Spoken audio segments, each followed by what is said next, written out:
Good evening. Welcome to South Asia Newsline. I'm Yeshi Chonzom. Here are the top stories we are tracking for you on Friday, the 14th of May. India on war footing as coronavirus infections pass 24 million.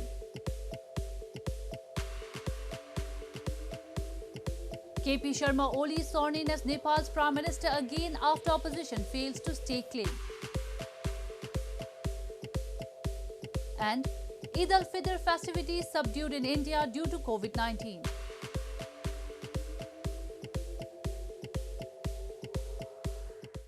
And now for all the details.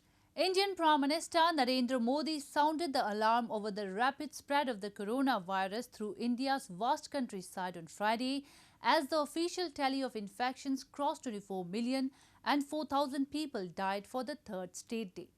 As the virus has also become rampant in rural areas where cases can go unreported due to a lack of testing, Modi assured that his government's effort was to make sure that maximum people were vaccinated.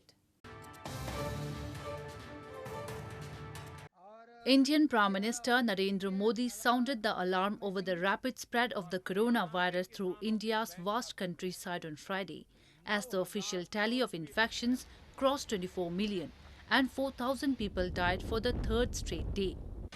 The highly transmissible B1617 variant of the coronavirus first detected in India is also spreading across the globe, and Modi said his government was on a war footing in its fight against the contagion.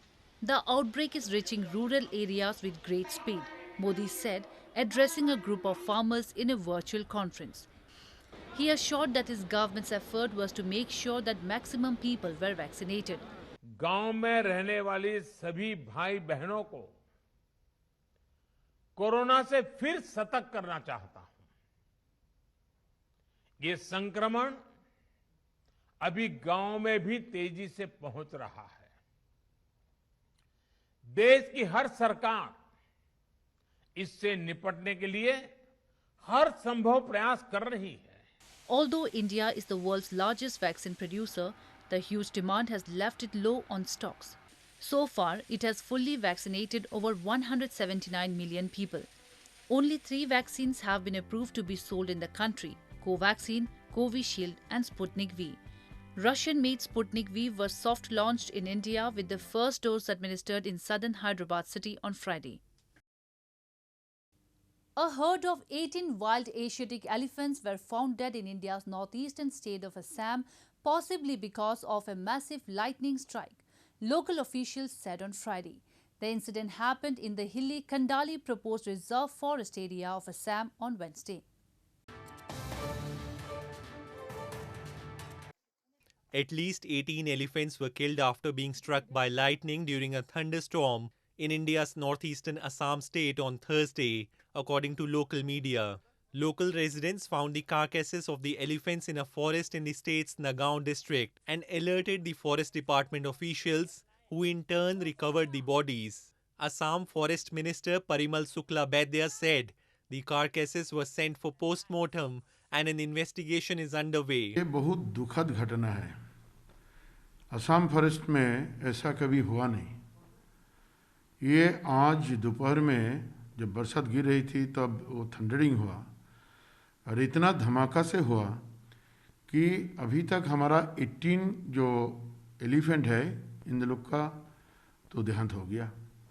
India is home to over 50% of the Asian elephants, but their population has declined in recent years due to habitat loss, poaching for their tusks, and erratic enforcement of forest laws. According to the 2017 census, Assam has the second highest number of elephants in India after Karnataka.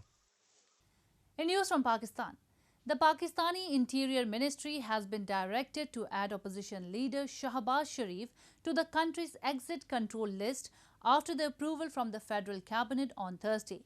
Meanwhile, this news did not sit well with the Pakistan Muslim League Nawaz, as party spokesperson Maryam Aurangzeb lashed out at Prime Minister Imran Khan, saying that despite Eid holidays, he is obsessed with Shahbaz. Pakistan's Interior Ministry has been directed to add opposition leader Shahbaz Sharif to the country's exit control list after the approval from the federal cabinet on Thursday. Addressing a press conference in Islamabad to announce the development on Wednesday, Interior Minister Sheikh Rashid had said that the Pakistan Muslim League Nawaz PMLN president may petition for a review of the decision within 15 days. Meanwhile, this news did not sit well with the PMLN as party spokesperson Maryam Aurangzeb lashed out at Prime Minister Imran Khan, saying that despite Eid holidays, he is obsessed with Shahbaz. She went on to say that Premier should have placed the names of those on the exit control list who are defaulters of Rs 14 trillion, adding that the federal cabinet took no action against those thieves who have stolen sugar worth Rs 450 billion. Last week, the Lahore High Court had granted conditional permission to the PMLN president to travel abroad once for medical treatment. However, hours after he was granted permission, Shahbaz was reportedly stopped from flying to the United Kingdom at the airport. Shahbaz, the brother of former Pakistan Prime Minister Nawaz Sharif, who is in London since 2019, was arrested on September 28 last year in the money laundering reference, after the Lahore High Court refused to further extend his pre-arrest bail. In news from Nepal, KP Sharma Oli was on Friday administered oath of office as Nepal's Prime Minister by President Bidya Devi Bhandari, a day after being reappointed once again after opposition parties were unable to put together a coalition government. Oli, who had earlier lost a trust vote, now must prove that he has majority support in the parliament within 30 days. Despite losing vote of confidence in the parliament, KP Sharma Oli was on Friday administered oath of office as Nepal's Prime Minister by President Bidya Devi Bhandari after opposition parties were unable to garner majority and put together a coalition government by Thursday 9 p.m. deadline. Oli, who had lost a trust vote in the House of Representatives on Monday, now must prove that he has majority support within 30 days. Since opposition parties were unable to garner requisite majority seats in parliament, President Bhandari late on Thursday reappointed Oli, the chairman of CPN-UML, which is the largest party with 121 seats in the 271-member House of Representatives. The opposition Nepali Congress led by Sher Bahadur Deuba had earlier planned to form a new government with the support of CPN Moise Centre, Janata Samajwadi Party and the Madhav Kumar Nepal-led faction of the UML. The plan failed to materialize as there was an agreement between Oli and Madhav Kumar Nepal within the UML. The Himalayan nation has been in political turmoil since last December, when Oli dissolved the parliament and called for an early election amid squabbling within his ruling party. The decision was, however, later termed null and void by the Supreme Court. More news from Nepal. A Swiss and an American climber died on Mount Everest due to exhaustion this week, hiking company officials said on Thursday, the first fatalities on the world's highest peak this season. Nepal has issued a record 408 permits to climb Everest in the April-May climbing season, after last year's closure due to coronavirus pandemic.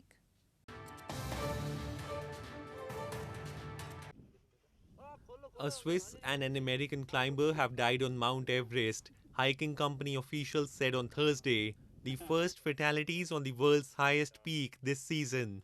41-year-old Abdul Waraich of Switzerland and 55-year-old American Puwei Liu died of exhaustion while descending the slopes of the over 8,848-meter mountain on Wednesday, said Thaneshwar Gurugai, a manager of the Seven Summit Treks company that provided support to the climbers. Gurugai said Waraich died on descent near the south summit at around 8,700 meters and Liu at around 7,900 meters after suffering snow blindness. More details were not immediately available. So till 18th May, the weather forecast says like it's bad weather. All the climbers and the Sherpas are already getting down to camp toward the base camp, and we'll look for the another favorable weather. If the weather permits, we'll bring both bodies down. We'll retrieve the body and send it back to the USA and Switzerland as per the family instruction and the embassy's approval. Everest has been scaled by more than 6,000 climbers since it was first conquered by Edmund Hillary and Sherpa Tenzing Norgay in 1953. At least 311 people have died on its slopes. Nepal has issued a record 400 permits to climb Everest in the April to May climbing season after last year's closure due to the coronavirus pandemic. As the average number of new coronavirus infections reported in the South Asian country each day peaks at a new high, Sri Lanka has imposed a 3-day nationwide lockdown starting from Thursday. Infections surged after crowded celebrations for traditional New Year last month. Sri Lanka imposed a 3-day nationwide lockdown starting from Thursday as the average number of new coronavirus infections reported in the South Asian country each day peaks at a new high. With an average of more than 2,200 new cases reported daily, authorities introduced a series of measures to limit the movement on its residents as the island nation battles a third wave of the virus, while suffering a restricted supply of vaccines from neighbouring India. Streets stayed quiet on Thursday, a vast contrast from the day before, as residents in capital Colombo rushed to markets to stock up on food and supplies.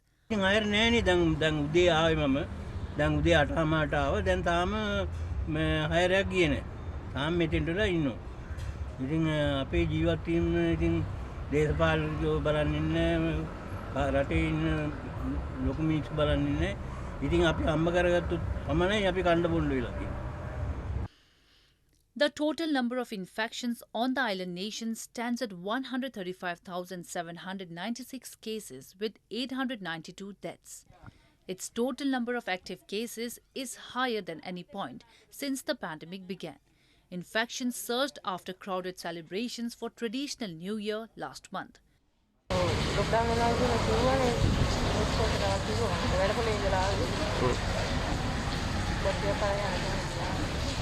Sri Lanka is the first country in South Asia to approve the Pfizer vaccine. It has also approved Russia's Sputnik and China's Sinopharm vaccines for emergency use. Muslims in part of India on Friday offered prayers at mosques and at their homes on the occasion of Eid al-Fitr festival, which marks the end of Islam's holiest month of Ramadan. The coronavirus pandemic, however, cast a shadow over the festivities as only limited gatherings were allowed. Muslims in parts of India on Friday offered prayers at mosques and at their homes on the occasion of Eid al-Fitr festival, which marks the end of Islam's holiest month of Ramadan amid the coronavirus pandemic. Scores of devotees gathered at the Jama Masjid in northern Amritsar city to offer prayers. They expressed that the coronavirus has cast a shadow over the Eid festivities and dampened the spirit of the festival, and claimed usually huge crowds used to gather at the mosque, but this year only people from nearby areas attended the prayers. Eid ul Fitr जो हम मनाते हैं, ये एक साल के अंदर जो हम 30 रोज़े रखते हैं, उसके बाद हम खुशी के साथ ईद उल फितर मनाते हैं। लेकिन इस बार जो ईद का त्यौहार है बहुत ही सादगी के साथ बनाया गया। जैसा कि आप देख रहे हैं, जामा मस्जिद में बहुत ही ज़्यादा तादाद में लोग आते थे, लेकिन कोरोना को लेते हुए अल्हम्दुलिल्लाह हमने डिस्टेंसिंग का पालन किया और बहुत ही कम तादाद में हमारे आसपास के मोहल्ले के लोगों ने ईद की नमाज अदा करी। Meanwhile, in other parts of the country, including Uttar Pradesh and Tripura states, devotees offered prayers following COVID-19 protocols. The celebration of Eid al-Fitr depends on the sighting of the moon. In a typical year, people feast around and visit relatives and friends and crowd into markets sharing greetings and sweets. Meanwhile, the famous Jama Masjid and Fatehpuri Masjid in New Delhi wore a deserted look as Muslims in the city offered prayers at their homes amid a lockdown till May 17. Heavy security was deployed in several places in the Indian capital to keep a tab over public movement during Eid celebrations. Well, that's all we have for you from South Asia this evening. Now, our viewers can watch the show on SouthAsiaNewsline.com. You can also visit us on Facebook.com/AsiaNewsline and follow us on Twitter and @AsiaNewsline. That's all in tonight's edition. We will see you same time next week. Have a great weekend. Good night.